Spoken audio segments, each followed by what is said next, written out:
만물의 중심이 되시며 만왕의 왕이 되시고 만주의 주가 되시는 여호와 하나님, 감사와 찬송을 드립니다. 오늘도 하나님의 자녀로서 하나님의 품 안에 품어주신 하나님의 자녀로 주님 앞에 나왔습니다. 하나님의 영광스러운 예배의 자리에 저희를 불러주셔서 감사를 드립니다. 하나님께서 부르셨으니 하늘에 신령한 은혜를 주시고 땅에 기름진 복도 주시고 아들의 권세를 주셔서 이 땅에서 다스리는 자로 살게 도와주시옵소서. 오늘도 부족한 종을 세우셔서 하나님의 그 귀하고 거룩한 생명의 말씀을 전하게 하셨으니 성령으로 권세 있게 하시어 우리 성도들에게 큰 은혜가 되고 저희들의 회복과 또 새로운 인물로 빚어지는 복된 시간 되게 하여 주옵소서. 오늘도 함께 하신 주님 찬양하며 예수 그리스도의 이름으로 기도드립니다. 아멘. 오늘 우리 주시는 하나님의 말씀은 역대상 12장 32절입니다. 한 절 말씀.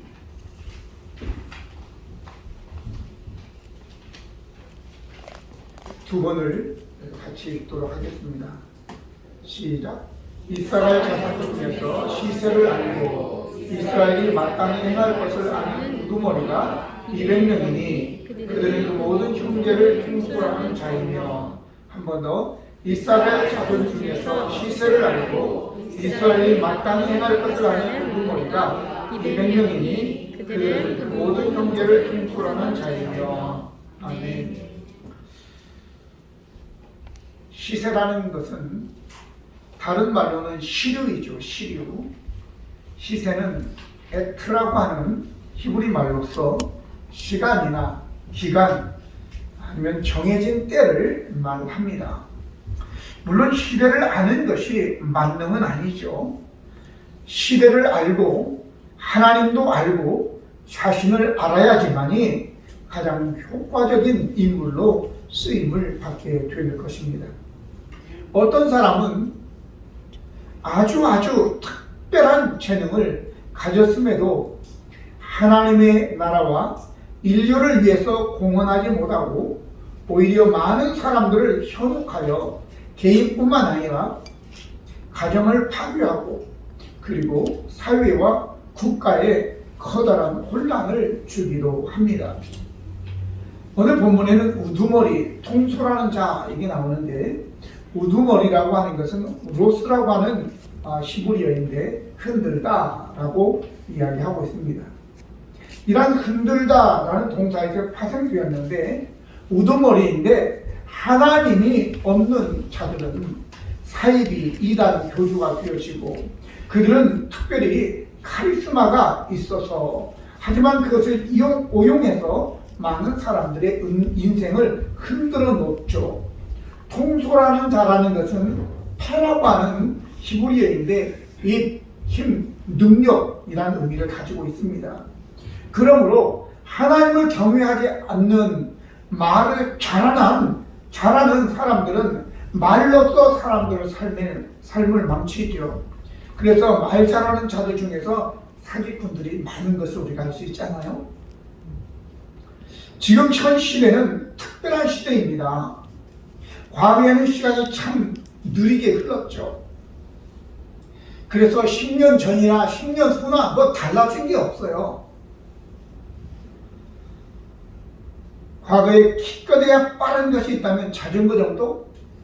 학교 갔다 오다가 이제 소달구지를 만나면 사정사정해서 그 주인이 달구지에 태워주면 너무 행복해요. 우리가 한 6km를 걸어 다녔거든요. 그러니 얼마나 꼬맹이들이 다리가 아팠겠어요. 근데 소달구지를 딱 타보면 편하죠. 또 집도 빨리 오죠. 그래 너무너무 행복했어요. 그런데 지금은 어떻습니까? 과거에 한 달 걸려 걸어갈 그러한 거리를 지금은 1시간이면 가고, 아침에 출근해서 일 보고 저녁 때 와서 집에 와서 밥 먹고 하는 시대가 바로 지금 이 시대이란 말이죠. 그러면 지금 이 시대는 우리가 너무 잘 아는 코로나 팬데믹 시대다 이렇게 이야기합니다. 성경에 하나님을 대적하고 우상을 섬기며 부도덕하고 가난한 자들의 것들을 착취하고 착취하는 이스라엘 향해서 하나님께서 심판을 세 가지로 하셨습니다. 대체적으로 많이 반복되어 나오는데 바로 칼과 기근과 전염병이라고 얘기하고 있습니다. 그래서 말씀에 보면 예레미야 24장 10절에 내가 칼과 기근과 전염병을 그들 가운데 보내 내가 그들과 그들의 조상들에게 준 땅에서 멸절하기까지 이르게 하리라 하시니라 라고 얘기하고 있습니다. 칼은 전쟁입니다. 기근은 흉년이고 바로 그 다음에는 전염병, 연병이죠. 그런데 이것이 바로 그냥 온 것이 아니라 하나님의 징계라는 것입니다. 인간이 인간의 도리를 잘하지 않고 분수를 모르고 하나님을 대적하고 같은 동료들을 이용해서 해치고 물건 취급을 하고 또한 극도의 이기심을 가지고 자연 환경을 파괴한 결과로서 오늘에 이르게 된 것입니다. 누구를 탓할 수가 없어요. 왜? 모두가 공범이기 때문에 그렇습니다. 귀찮다고 쓰레기 아무데나 버리게 되고 빠르게 편하게 이동하려고 화석연료인 석유를 쓰고 돈 벌려고 많은 공장들을 석탄을 통해서 돌려서 이 공기가 탁해진 거 아니겠습니까? 그리고 자기 집을 꾸미고 따뜻하게 하기 위해서 그냥 분별 없이 나무들을 갖다가 잘라서 그렇게 씀으로 인하여 산들이 황폐해지게 된 것입니다. 이런 결과로서 빚어진 오늘의 현실인데 누구를 탓하겠느냐고요. 독소가 들어있는 약품을 사용해서 그냥 땅에 묻어버립니다. 또 뿐만 아니라 조류독감이나 아프리카 돼지열병 같은 것이 걸린 가축이 있으면 그냥 살아있는데 묻어버립니다. 나중에 어떻게 되겠다는 거예요? 이러한 코로나 팬데믹이 가져온 우리의 사회의 부정적인 특징들을 한번 살펴보기로 하겠습니다. 먼저는 자가격리라고 하는 거죠. 물론 이는 다른 사람들에게 전염을 막기 위한 필수적인 조처입니다. 코로나에 전염된 자들에 대한 다른 사람들의 태도가 문제죠. 죄악시하고 정죄하는 것이 문제인 것입니다. 어떤 고위공직자는 공식석상에서 코로나 걸린 사람들을 살인자라고까지 이야기를 한 것을 우리는 알 수 있지요. 어떤 목사님이 소천하셨는데도 지금 중환자실에 있는데 코로나 양성 판정으로 인해서 자식들이 면회도 못 온 거예요. 제 후배 목사님, 그분은 또 돌아가신 분이 화랑 무궁문장을 받은 분이에요, 우리나라에서. 그런데 화장을 해서 분골함을 자식들에게 넘겨주었어요. 이 시대가 바로 이런 시대가 되어버리고 말았습니다. 결혼식이나 장례식, 이런 일륜지 대사에도 서로 함께하지 못하는, 그래서 사람과 사람 사이에 그 정이 끊어지는 이때인데, 그렇다고 정부를 우리가 욕할 수 없는 거예요. 정부는 당연히 전염을 막기 위해서 그럴 수밖에 없는데, 우리는 괜히 정부에 대해서 칼날을 세우고 욕하고, 그게 아니라고요. 정부는 정부로서 어쩔 수 없이 그럴 수밖에 없다라고 하는 거예요. 제가 대통령이 돼도, 제가 질병본부장이 돼도 그럴 수밖에 없는 거예요. 그러니까 중요한 것은 정부를 욕하지 말고 우리 스스로를 돌아보는 저와 여러분 되기를 바랍니다. 우리 모두가 잘못이기 때문에 그렇습니다. 그동안 우리가 가족에 대한 관심도 없고 서로 돌보지 못하고 너무 이기적으로 살아온 것에 대한 반성과 회개가 있어야 될 줄로 믿습니다. 자, 그러나 이제 코로나로 인해서 집에 있는 시간이 많아져서 재택근무라고 하는 것이 많아서 온라인으로 다 일들을 처리하는 게 있습니다. 물건을 사고 파는 것도, 회의도, 심지어는 학업도 이제 온라인으로 하는 거죠. 우리 언제까지 그런데 이런 일들에 대해서 불평만 하고 있을 수는 없는 것입니다. 이 시대를 알고 대책을 세워야 하죠. 그런데 교회와 성도들은 별 생각 없이 그냥 살아요. 그런데 이 세상의 기업들은 발빠르게 대처를 합니다. 그래서 오히려 더 많은 이익을 창출하고 있습니다. 오늘 본문의 시세를 알고 마땅히 행할 것을 아는 우두머리, 그리고 그들이 그 모든 형제를 통솔하는 자이다라고 하고 있습니다. 세상 기업의 대처는 그럼 어떤가? 재택근무를 하게 되고 온라인으로 많은 일들을 처리하다 보니 집에 거하는 시간이 많아졌습니다. 그래서 집에서 필요한 사업 아이템들을 연구하고 생산하는 기업들이 바로 기업을 선도하는 우두머리가 되었다라고 하는 거예요. 그래서 요즘에 바쁜 일거리는 집안 인테리어, TV, 침대, 가정용 운동기구, 그리고 가정용 화초, 배달업체, 이런 사업들이 번성하는 것을 볼 수 있는 거예요. 기업들이 이렇게 생각을 해서 뭐가 이제 가정에 머무는 시간이 많으면 어떤 아이템들이 잘 팔릴까를 연구해서 그것을 더 고급화하고 그리고 특수화해서 그것을 파는 거죠.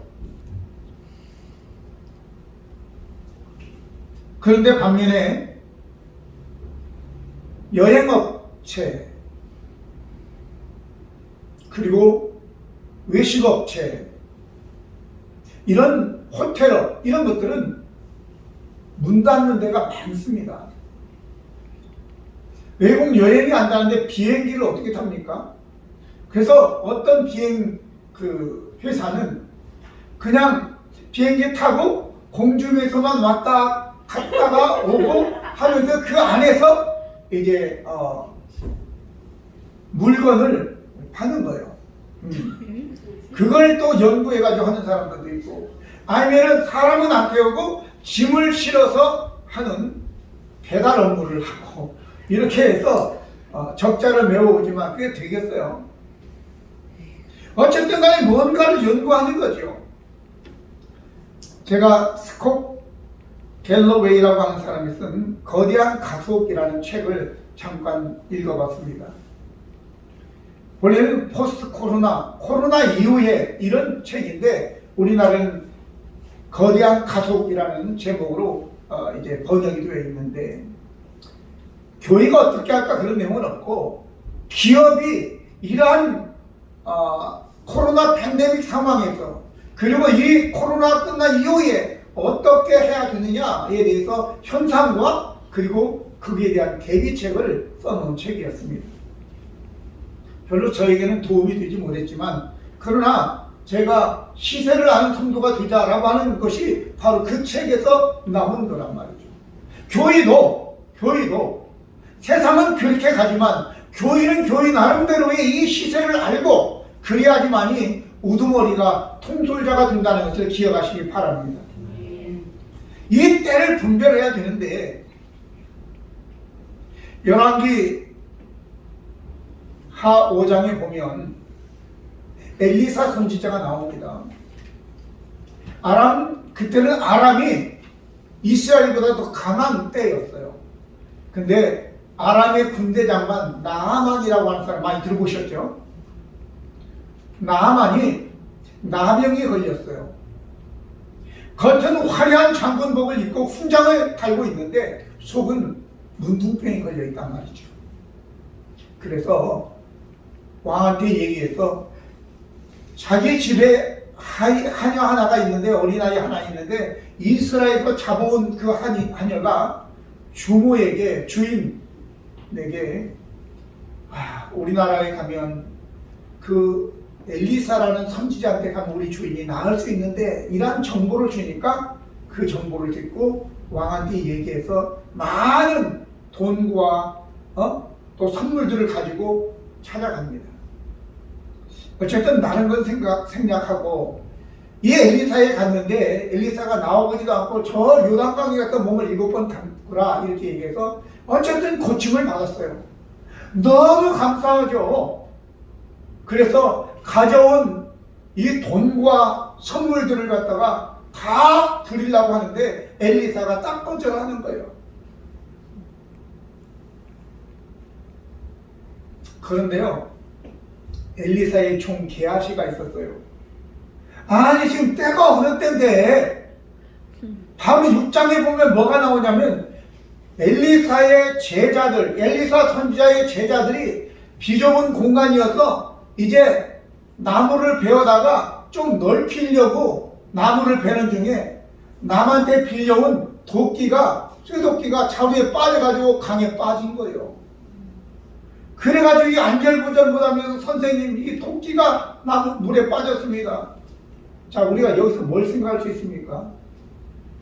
그 당시에 엘리사는 도끼 하나 살 수 있는 돈도 없는 거예요, 상황이. 그런데 수억 원을 들고 왔다고요. 수억 원을 들고 와서 자기 병을 고쳐줘서 감사하다고 여러분들한테 주면 여러분 어떻게 하겠어? 이건 하나님의 은혜이다. 그리고 얼른 받겠죠. 그렇죠? 근데 엘리사는 기도하는 사람이었잖아요. 하나님의 마음을 가진 사람이었잖아요.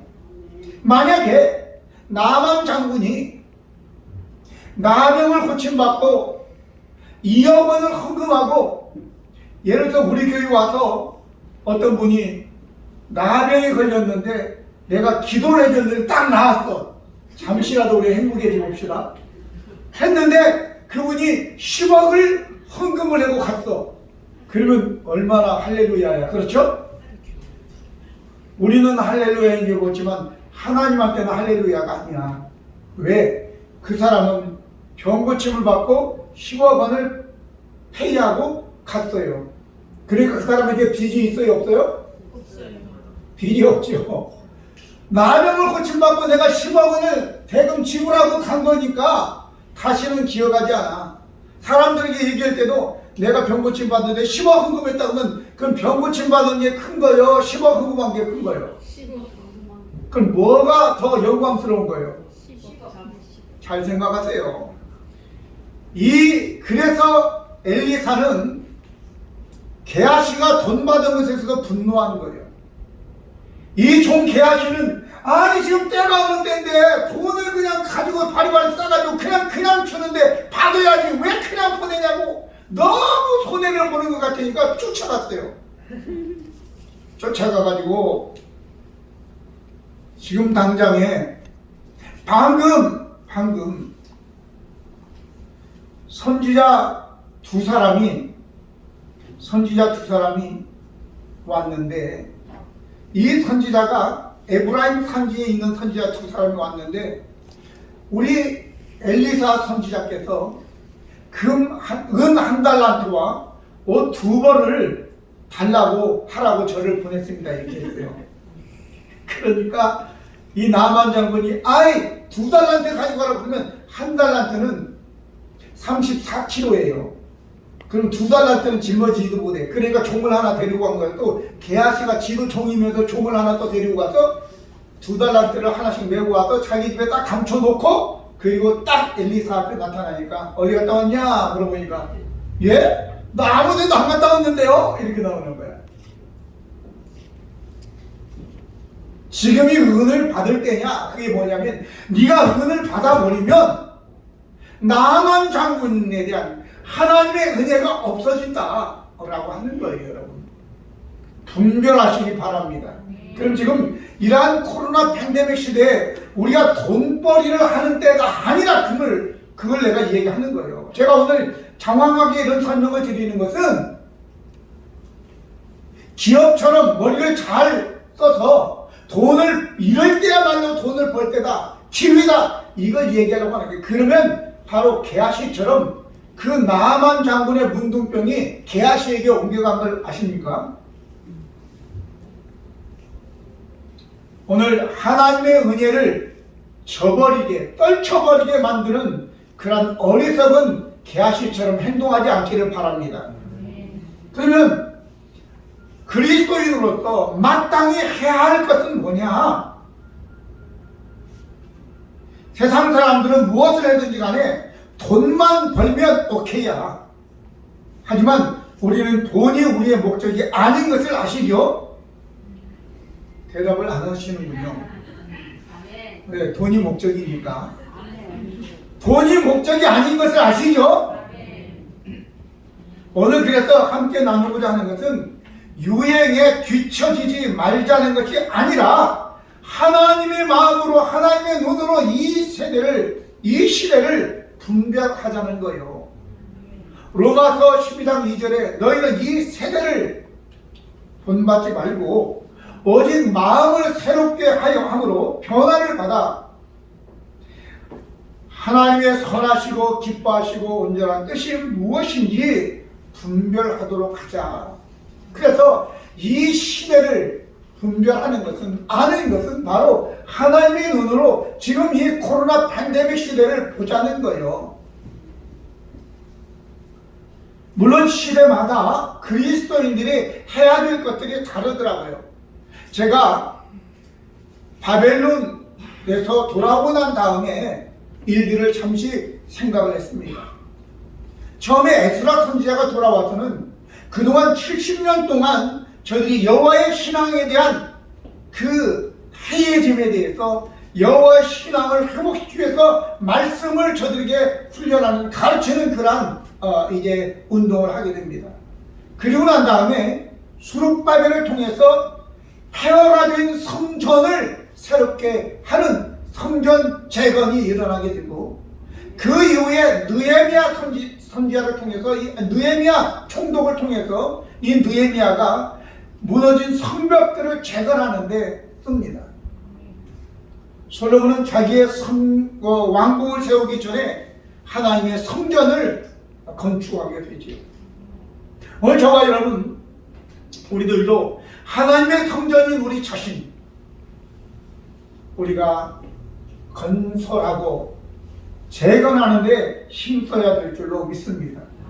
반면에 학개서 1장 6절, 그 비슷한 시기에 함께했던 학개서인데 이 사람들이 방해꾼들이 있으니까 때가 아직 아니다, 건축할 때가, 하나님의 성전을 건축할 때가 아직 아니야 라고 하면서 미적미적 하면서 자기 집들은 산에서 나무를 베어다가 완벽한 집을 짓고 편안하게 하면서 하나님의 성전에 대해서는 그들이 소홀히 했을 때에 학개서 1장 6절에 이런 내용이 기록되어 있습니다. 너희가 많이 뿌릴지라도 수확이 적으며 먹을지라도 배부르지 못하며 마실지라도 흡족하지 못하며 입어도 따뜻하지 못하며 일꾼이 삭슬 받아도 그것을 구멍 뚫어진 전대에 넣음이 되니라 라고 얘기했습니다. 오늘 우리가 하나님의 성전인 우리의 자신을 하나님 앞에서 바로 세우기 게으르고, 그리고 내 집에만, 내 개인적인 것만 우리가 집중하다 보면 먹어도 입어도 마셔도 만족이 없고, 아무리 돈을 많이 벌어서 적금 붓고 저축하고 해도 구멍 뚫어진 전대에 넣는 것처럼 이리 새고 저리 새고 사기당하고 아프고 사고나고 이렇게 다 없어진다고 하는 내용인 것입니다. 그러면 하나님의 자녀인 우리는 이 실세를 알고 마땅히 해야 할 것을 한 지도자가 되기를 원하시는데 하나님께서 어떻게 해야 되나요? 먼저는 생각해야 되는 거예요. 아무 생각 없이 사는 것이 아니라 이 시대가 바로 코로나 팬데믹 시대이구나, 빠르게 지나가는 시대이구나 라는 것을 알아야 돼요. 휴대폰도 보통 3년 약정해야지 끝나는 거예요. 근데 2년 하면 나머지 1년 거를 자기들이 또 해주고 또 묶어놔요. 그런데 휴대폰은 6개월, 1년에 새 걸로 계속 업그레이드가 새로 나오는 거예요. 못 쫓아가요. 그걸 쫓아갔다는 이제 완전 거짓골 되는 거예요. 자동차도 마찬가지예요. 요즘 애들은 분별이 없어요. 집도 없는데 좋은 차 사가지고 그것도 현금 주고 사는 게 아니에요. 매달 집 버는 돈은 한 200만원, 250만원 버는데 차값으로 한 100만원씩 나가. 그거 어떻게 하겠다는 거예요? 오늘 우리 아이에는 이 시대를 바로 알기 위해서는 먼저 하나님께 기도해야 돼요. 물어봐야 돼요. 그렇지 않고 내 감정과 경험과 사람들의 말에 휩쓸려서 어떤 것을 결정하게 되면 이제 쫄딱 망하는 거예요. 그러니까 하나님께 먼저 기도하시기를 바랍니다. 지금 팬데믹 시대라고 해서 팬데믹 시대, 팬데믹이라고 해서 여기만 아니라 온 세상이 다 혼란하게 어려운 상황에 처했다 같이 이런 얘기예요. 팬데믹은. 그러니까 야고보서 5장 13절에 너희 중에 고난당하는 자가 있느냐? 그는 기도할 것이오라고 했어요. 지금 고난 중에 있으니까 기도해야 된다라고 그래. 기도. 할렐루야. 이 팬데믹 시대에는 어떻게 하면 이문을 많이 낼 때가 아니라 이런 때는 우리가 엎드려 기도하여 다음 때를 위해서 준비하는 기간이라고 생각하면 딱 맞아요. 여러분, 아무리 내 물건을 찾는 사람이 많아도 내가 이것을 준비해 놓지 않으면 어떻게 팔냐고. 어떻게 팔아. 하나님은 준비된 사람을 쓰시기 위해서 찾는데 내가 준비가 안 됐으면 어떻게 우리가 하나님께 쓰임을 받느냐 말이죠. 그러니까 이 팬데믹 시대는 어떤 시대라고? 준비하는 시대이다. 할렐루야. 금요일 날도 나누었지만 이 세상의 유대인들은 0.2%예요. 1500만 명 정도 돼요. 0.2%라는 것은 1000명 중에 2명이라는 거예요. 뭐라고요? 1000명 중에 2명이 0.2%야. 2%면 100명 중에 2명이겠지만 0.2%니까 1000명 중에 2명밖에 없어, 유대인들이. 그런데 놀라운 것은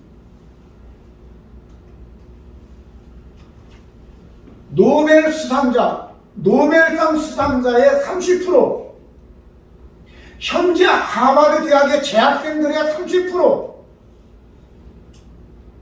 그리고 또 억만장자 200명 중에 30%, 60명이라는 거예요. 200명 중에 30%가 유대인들이에요. 그것뿐만 아니라 MIT 공과대학 어디에 찾아봤는데 거기도 26점 몇 프로, 뭐 19% 이러더라고요. 그래서 메가더 장군, 아인슈타인, 에디슨, 헨리 키신저, 빌 게이츠, 영화 감독 스티븐 스필버그 등 이런 사람들이 다 유대인이야. 근데 내가 언제 뭘 들은 생각이 나서 한번 찾아봤어요.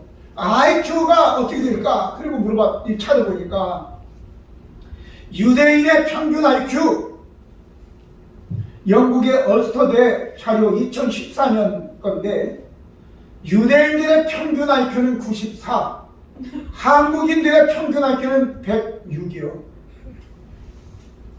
누가 더 똑똑해? 그런데 한국에는 노벨상 수상자 한 명밖에 없어. 그것도 연구해서 한 게 아니에요. 감옥 가가지고 한 거예요. 김대중이 노벨 평화상, 그것도 여기저기다가 말 안 하겠어요. 왜죠? 왜? 유대인들은 교육을 통해서 자녀들을 준비시켰기 때문이에요. 지금 준비를 해야지 다음 세대에 리더로, 통솔자로, 우두머리로 쓰임받을 수 있는 거 아니겠어요? 그러면 유대인의 교육법은 뭐냐? 그러면 하브루타라고 하는 그 하브루타. 그게 뭐냐면 토론식이에요. 대화하는 거예요. 그리고 물어보고 토론하고 논쟁하고 하면서 자녀들에게 그걸 이끌어내는데 그들의 그 주제가 성경이에요. 교재가 성경이라고. 뭐라고요?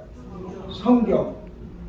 우리도 청교도 신앙을 가진 우리는 하나님 중심, 말씀 중심, 교회 중심. 슬로건은 멋있어. 근데 그렇게 안 살아. 근데 이 유대인들도 마찬가지예요. 유대인들은 하나님 중심, 그리고 회당 중심, 그리고 랍비 중심이야. 그래서 하나님 중심은 이렇게 가르치는 거예요. 나는 아무것도 아니다. 내가 없어도 하나님은 계시지만 하나님이 없이는 나는 없다. 나는 하나님의 도구일 뿐이다. 이렇게 가르치는 거예요. 할렐루야. 두 번째는 회당 중심이에요. 회당에서 2000규빗, 2000규빗이면 여기서 여기까지야. 45cm요. 그러니까 2000이면 900m야. 이게 안식일 거리라고도 얘기하는데, 안식일에 걸어서 갈 수 있는 거리, 집을 이사할 때는 이 안에서 2000규빗 안에서 이사해라라고 하는 거예요. 오늘부터 뭐 차 태워다 달라 말라 그런 소리 하지 마요. 여러분들이 문제지 교회가 문제가 아니야. 교회가 여러분들 집으로 이사를 해야 되겠어요? 여러분들이 교회 가까이 이사 와야 되겠어요? 조금 내가 몇 년은 내가 여유를 줄게요. 앞으로는 이사할 때 어떻게 해야 된다고요? 교회 가까이 900m 안에서 이사하시기 바랍니다. 아셨죠? 대답을 또 안 하는 거예요. 왜? 손해볼 것 같으면 안 해. 돈 많이 줄게요. 그러면 네! 하는데 손해볼 것 같으면 안 해. 다 있어. 그리고 양심은 있어서. 그래도 다행이네. 양심이 살아있어서. 세 번째는 랍비 중심이에요. 대소사 모든 일, 결혼, 학업, 또 출생, 죽음, 장래, 그리고 사업, 이 모든 것들을 랍비와 상의해서 하는 거예요. 그리고 한 회사를 만들 때도 랍비를 그 회사에 두고 모든 문제를 랍비와 상의해 가면서 물건에, 상품에 랍비가 사인하게 하는 거예요. 다른 데보다는 좀 비싸지만 이 상품에 하자가 있을 때는 랍비가 책임져야 되는 거예요. 이게 바로 믿음 안에서 되어지는 거예요. 근데 우리는 뭐예요? 기분대로 해요. 기분대로. 그냥 통보식이야. 나 언제 뭐 합니다. 상담 안 해. 그러니까 여러분들이 지금같이 잘 되고 있는 거예요. 깨달으시길 바랍니다. 아멘 좀 크게 해보세요. 그렇다고 내가 뭐 다 적어놓은 건 아니니까. 그래서 오늘 이 코로나 팬데믹 시대에 하나님께 묻고 다음을 위해서 준비하는 기간이라는 것을 여러분들이 아시고 아이들을 잘 교육해야 돼요. 하나만 더 말씀드리면 이 유대인들은 혈통적 유대인이 되기 위해서는 엄마가 유대인이어야 돼요. 아버지가 어느 나라 사람인 건 상관없어요. 엄마가 유대인이면 걔는 혈통적으로 유대인이 되는 거예요. 아이를 임신하면 성경을 새로 사서 이 성경을 아이한테 읽어주는 거예요. 태아한테 읽어주는 큰 소리로. 그래서 몇 번 읽으면 2월 29일 날 한 번 읽었다. 그리고 2월 13일 날 2번 읽었다. 이렇게 다 기록했다가 아이가 5살 되면 이제 글을 읽을 줄 알면 걔한테 이름 써서 주는 거예요. 이건 네 거다. 지금부터는 네가 읽어라. 그래 주는 거예요.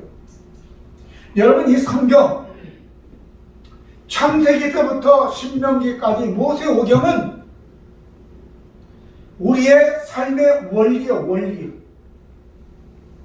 수학의 공식이란 말이에요. 공식. 이 원리 공식을 모르면 다른 문제 풀 수가 없어요. 선지서는 문제풀이에요. 이런 문제가 생겼을 때 뭘로 어떻게 어느 공식을 갖다 대지? 이걸 알아야 되는 거예요. 그래서 여러분들 창세기부터 신명기까지 이걸 많이 읽고 여러분들이 알아야지 인생의 어려운 문제가 닥쳤을 때 그 공식에 대입해서 잘 풀 수 있는 거예요. 할렐루야. 성경을 많이 읽어야 되겠어요? 안 읽어야 되겠어요? 1년 동안에 성경 읽고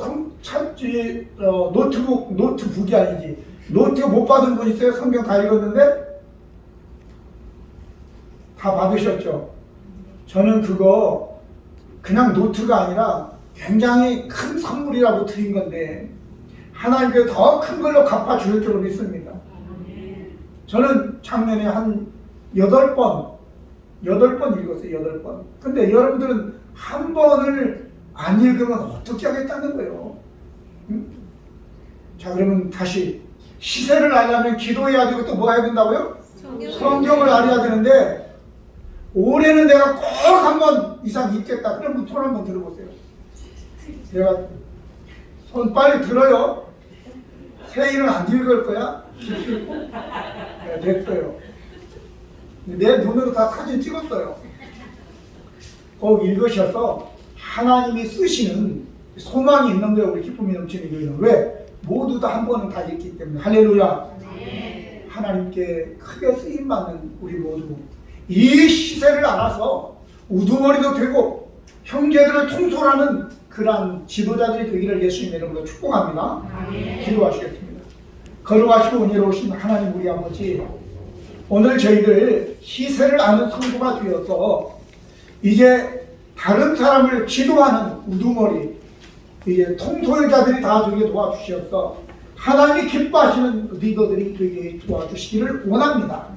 하나님, 이제 이 세상을 우리가 정부에 대해서 불평만 할 것이 아니라 어떻게 이 시대 속에서 내가 준비해야 되고 또 이 세상을 알고 또 잘 준비해서 하나님께 쓰임받아야 될 것인지를 준비하는 귀한 성도들 되게 하여 주시옵소서. 오늘도 함께 하시는 하나님 찬양합니다. 예수 그리스도의 이름으로 기도드립니다. 아멘.